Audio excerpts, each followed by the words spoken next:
Glasgow, 1920s. The city is crowded, sharp, and divided. At one end of town, a Protestant gang called the Billy Boys is building a fearsome reputation. At the other, a Catholic rival gang called the Norman Conks is moving through the same streets with the same hunger for power.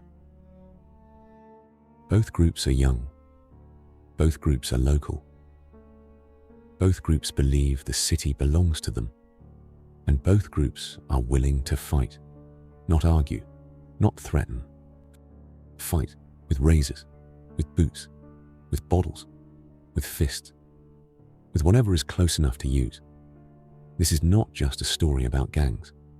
This is a story about a city split by religion, poverty, class, and pride. A city where identity was inherited before boys were even old enough to understand it. A city where a street corner could become a battlefield and a chant could become a threat. The Billy Boys and the Norman Conks turned Glasgow into a war zone. And for years, the city could not stop them. Welcome to Blood and Concrete. Welcome to Glasgow Noir. If you are new here, subscribe now. Every week we go into the criminal history the city tried to bury. To understand the Billy Boys and the Norman Conks, you have to understand the Glasgow that produced them. Glasgow in the early 20th century was a hard city. It was one of the biggest industrial centres in Britain. It had shipyards, docks, foundries, railworks, engineering shops, and factories that ran on exhausting shifts.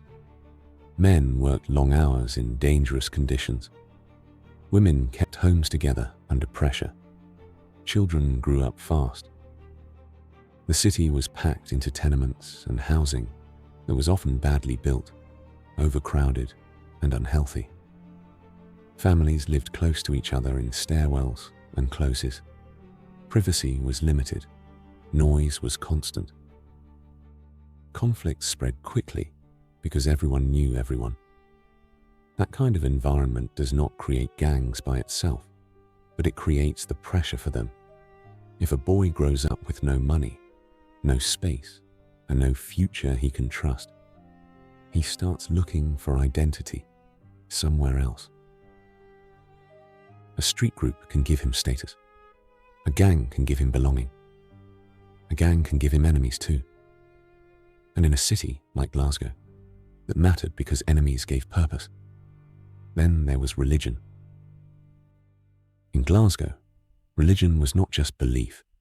It was neighborhood. It was football. It was family history. It was who you married, who you trusted, who you avoided, and which side of the city you were from. That is why the Billy Boys and Norman Conks became more than local troublemakers. They became symbols of deeper division. They did not invent the split. They inherited it. And then they weaponized it. Glasgow, in that period, was a city where industrial discipline met street discipline. The work was hard, the pay was low, and the social world was compressed. People did not drift far from their district. Your street could shape your whole life. Your street could shape your enemies too. That is one reason gang identity became so powerful in the city. The Billy Boys and Norman Conks were not formed in a vacuum. They grew in a place where young men were already expected to prove themselves through toughness. When the legal world offered little, the street world offered an alternative. And the street world was brutal. A lot of people from outside Glasgow look at sectarian gang history and ask the wrong question. They ask, why were people so obsessed with religion? But for the boys on the street, it was never just religion in the abstract. It was identity passed down through family and street. It was the kind of identity that showed up in football loyalties, church affiliation, and the pubs people used. It was carried into school, onto the street, into work, and into every conflict that followed. That is why these gangs mattered. They were not a separate criminal world. They were part of everyday life. The Billy Boys and the Norman Conks came from the same urban machine that produced workmen, labourers, dock boys, and street kids. What made them dangerous was that they turned everyday identity into fighting identity. A chant became a threat. A colour became a signal. A district became a claim. And because the city was so tightly packed, those signals were seen everywhere. One side sang, the other side heard insult. One side marched, the other side saw provocation. One side gathered in numbers, the other side prepared for a fight. This is how sectarian street violence grows in a city. It is not one big explosion. It is a chain of small events that keep feeding each other. The Billy Boys and the Norman Conks lived in that chain. You had political language mixed with street language. You had old arguments passed down in families. You had neighborhoods where people knew exactly which side they were supposed to be on before they even understood the history behind it. That made every clash feel bigger than it was. A small fight could carry the weight of a century. A punch could be treated like a declaration. That is what makes Glasgow gang history different from simple hooliganism. It is not just violence. It is inherited violence. The Billy Boys were one of the most feared Protestant gangs in Glasgow. They were linked most strongly to Bridgeton and the East End. They became one of the city's most infamous street groups in the interwar years. Their reputation was built on violence, sectarian identity, and sheer visibility. Billy Fullerton is the name most closely tied to the Billy Boys. He became the public face of the gang, and the figure most people remember when they hear the name today. Fullerton was not a myth. He was a real street figure, in a real gang culture, in a real city where being known mattered.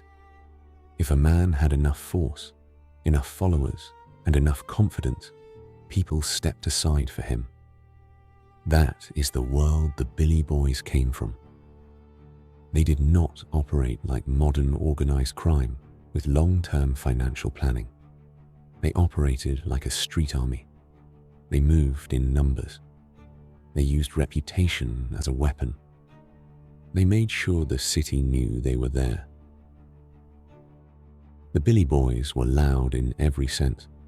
They were loud in the streets, loud in their identity, loud in the fear they created.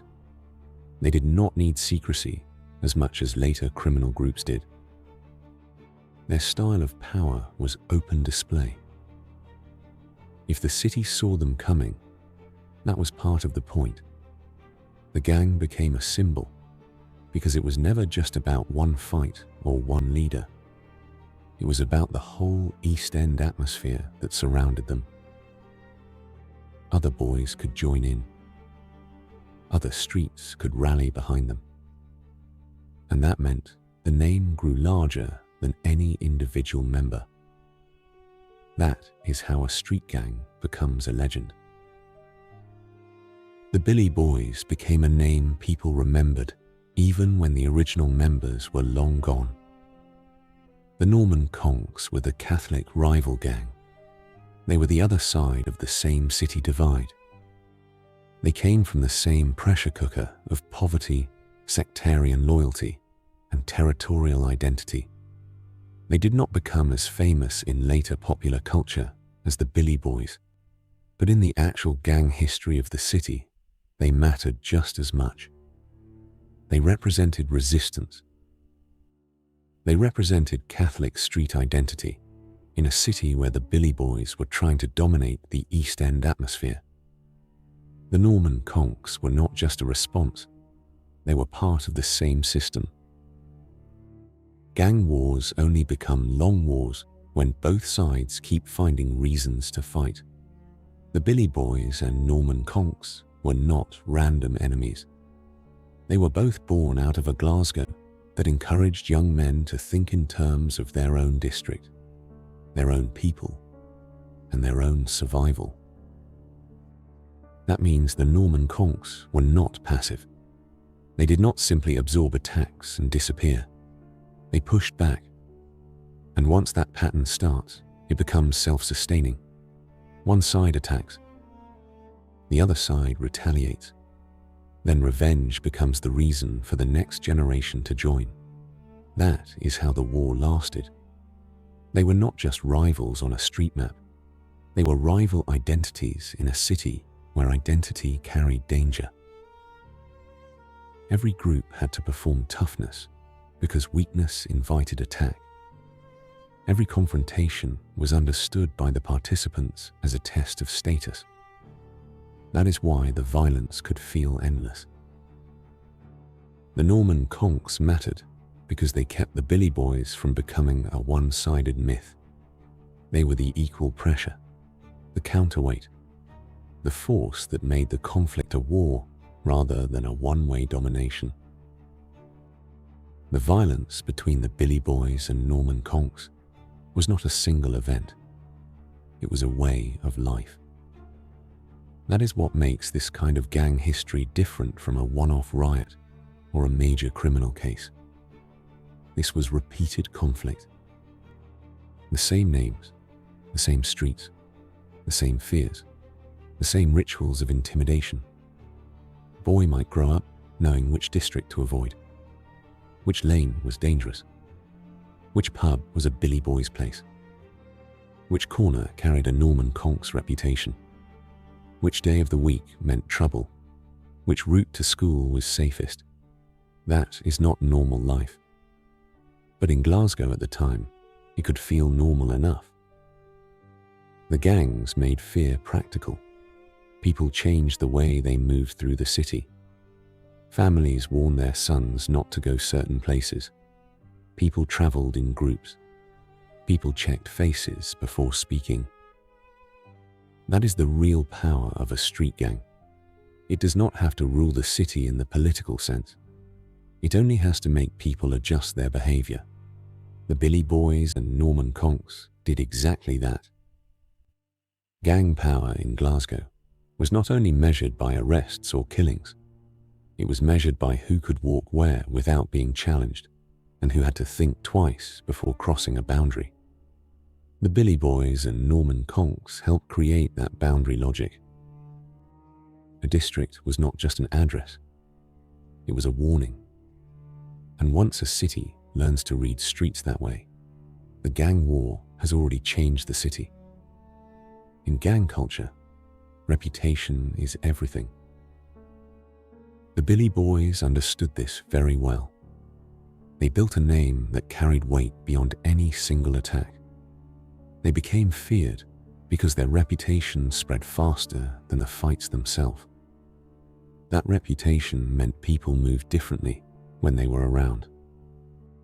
It meant people repeated their name. It meant young lads wanted to join them, or at least be associated with them. It meant rivals had to react. The Norman Conks needed reputation too.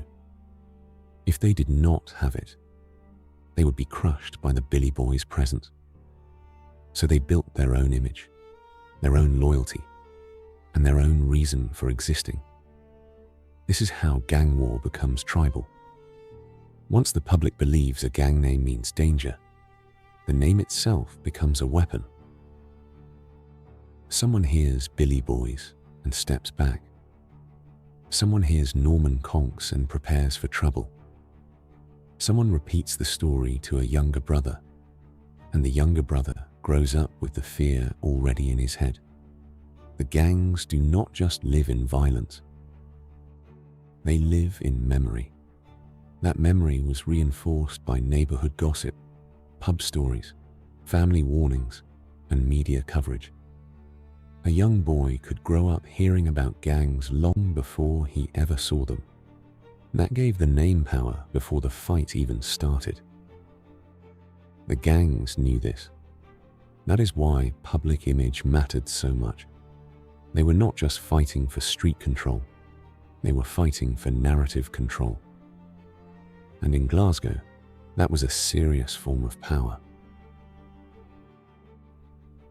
Billy Fullerton became the symbol of the Billy Boys because he represented the city's gang logic in human form. He was not remembered because he was quiet. He was remembered because he stood for confrontation. In gang culture, a leader does not always need to be the most violent man in the room. He needs to be the man who can gather the others, hold the line, and make the name mean something. That is what Fullerton did for the Billy Boys. He made the gang a brand of fear. The Billy Boys became a public symbol of Protestant East End violence because Fullerton and the gang around him understood that image mattered. They did not hide. They wanted to be known. They wanted to be feared.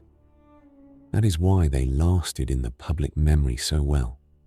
The Norman Conks did not get the same level of myth-making, but they mattered in the same system. They were the equal and opposite pressure. Without them, the Billy Boys story would not have the same shape. The war worked because both sides had enough force to keep it alive. Fullerton's name became a shorthand for an era. It captured not just one man, but an entire social atmosphere. The street fights, the sectarian chants, the group loyalty, the aggression, the confidence, the way the city's violence carried itself openly. That is the kind of figure who survives in memory. Not because he was the only one, but because he seemed to represent them all. The police knew Glasgow had a problem. They knew the gangs were not just juvenile nuisance groups. They knew religion and territory were feeding each other. They knew the violence was spreading through districts where young men had little to lose. But knowing is not the same as stopping. The police could move gangs on. They could arrest some individuals. They could increase patrols. They could watch trouble spots. But they could not easily dismantle the social structures behind the violence. That is because the Billy Boys and Norman Conks were not just gangs in the narrow sense. They were the visible edge of a deeper social breakdown. Too many young men, too little work, too much local division, too much inherited loyalty, too much shame, too much anger. The police could reduce incidents. They could not remove the cause, and the cause kept producing more boys. That is why the war did not simply end when one arrest happened. The authorities were always reacting. The gangs were always adapting. And the city's shape helped the gangs survive because crowded districts and close communities make street conflict easier to repeat. A police van can break up a fight. It cannot erase the memory that caused it. The press loved gang stories. They were dramatic. They had names. They had colors. They had conflict. They had a city setting that looked rough enough to be convincing. The Billy Boys became a media-ready symbol because they combined sectarian tension, street violence, and a memorable identity. That made them ideal for newspaper language and later documentaries. The Norman Conks appeared in that same story as the rival force. Media attention made both gangs feel larger than local street groups. It turned them into part of Glasgow's national image. That matters because once a gang becomes a symbol, its reputation escapes the streets. People who never walked those roads still know the names. People who never saw the fights still repeat the legend. That is part of why your audience responds so well to this material. These are not just local fights. They are stories with a city-scale identity. and the Billy Boys versus Norman Conks feud is one of the clearest examples of that. The press could simplify the conflict into easy labels, but the real story was harder. The city was carrying a complex mix of industrial hardship, inherited division, and youth violence. The headlines saw the violence. They did not always see the conditions that built it. That is where the documentary work matters. There was a class story underneath all of this. The boys in the gangs were not rich. They were not powerful in the proper sense. They were poor, local, and shaped by limited opportunity. Gangs gave them a way to feel important. That is what makes gang history tragic. A boy who cannot get status through work may chase it through fear. A boy who cannot get respect through school or a job may get it through reputation. A boy with no room, no money, and no future may find a gang to be the only structure that feels strong enough to live inside. That does not excuse the violence, but it explains why the gangs keep appearing in cities like Glasgow. The Billy Boys and Norman Conks were sectarian. They were territorial. They were violent, but they were also the product of deprivation and social pressure. That is what makes them important to study.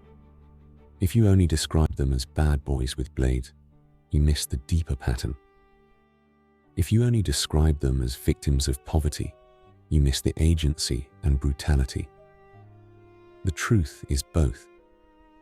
They were street fighters shaped by a city that was already broken in several ways. They used violence to create identity, but that identity still came from the city around them. That is the part that keeps coming back in Glasgow history. The gang is never just the gang. It is the city made visible. Sectarianism gave the gangs a framework. Without sectarian identity, the violence might still have existed, but it would not have had the same emotional charge, the same inherited memory, or the same social depth. Religion gave the war a story that could be repeated, a story that could be passed down, a story that made local fights feel historic. That is why sectarian gang war is so hard to reduce. It is not just a street problem. It is a social memory problem.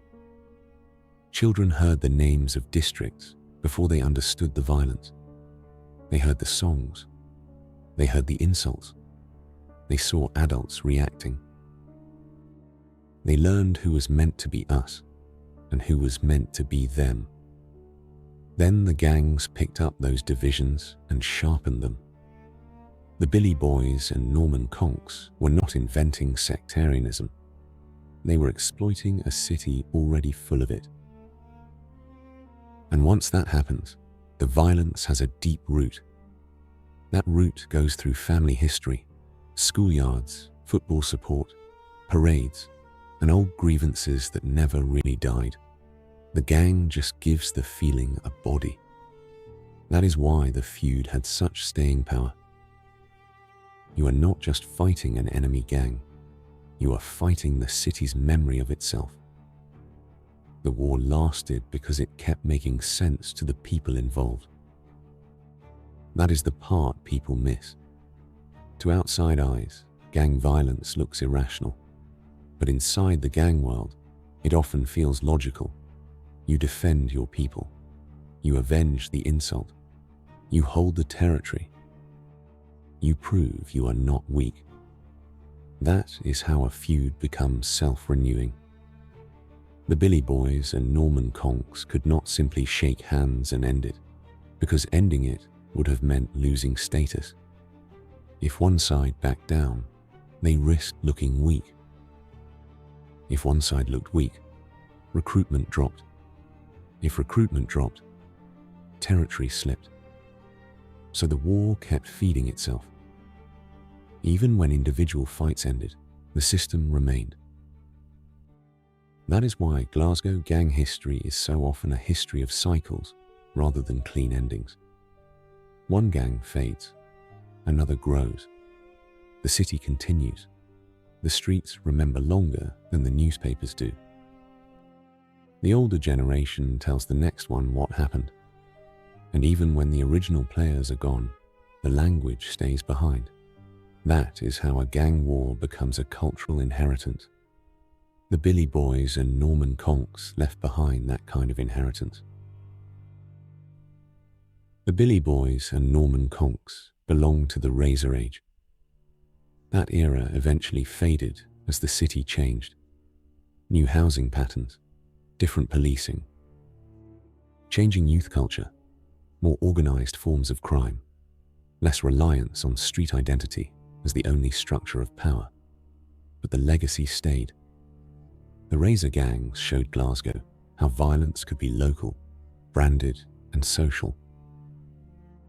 They showed the city how street reputation could dominate a district. They left behind a template that later gangs would adapt in different ways. The Billy Boys and Norman Conks are part of that template. They are not only interesting because of what they did, they matter because they show the old foundations of Glasgow's gang culture before the modern drug era took over. That makes them essential history for any serious Glasgow crime audience. They are the roots. Everything else grows from that. The later underworld families, the later territorial wars, the later drug empires, and the later prison violence all arrive in a city that had already learned to think in gang terms. The Billy Boys and Norman Conks were part of the first phase of that language. They helped teach Glasgow how to fear its own streets. The Billy Boys and Norman Conks did not leave behind a solution.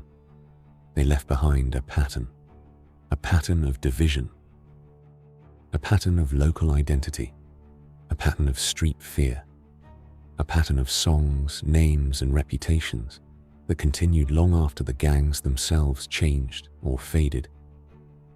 That is why the story still matters now. It explains why Glasgow crime history always returns to the same themes: territory, loyalty, identity, public image, revenge, and the city itself as a pressure cooker. The Billy Boys and Norman Conks were not just a gang war. They were a Glasgow system in miniature. If you want to understand later gang wars, later underworld families, later sectarian clashes, and later street violence, this is where the map begins. The city that produced the Billy Boys and Norman Conks was not a city of one-off conflict. It was a city where violence became part of the way neighborhoods understood themselves. That is a much deeper problem than one gang and one rival. That is a social structure. And when social structures teach men to fight for identity, the damage lasts for generations. The Billy Boys and the Norman Conks turned Glasgow into a city where violence followed identity. They were not the only gangs in the city, but they became the clearest symbols of an era when religion, poverty, and street pride fused into a long-running feud. They fought for territory. They fought for respect. They fought because the city around them kept producing reasons to fight. And long after the Razors were gone, the memory stayed. That is the real story. Not just a gang war, a city war,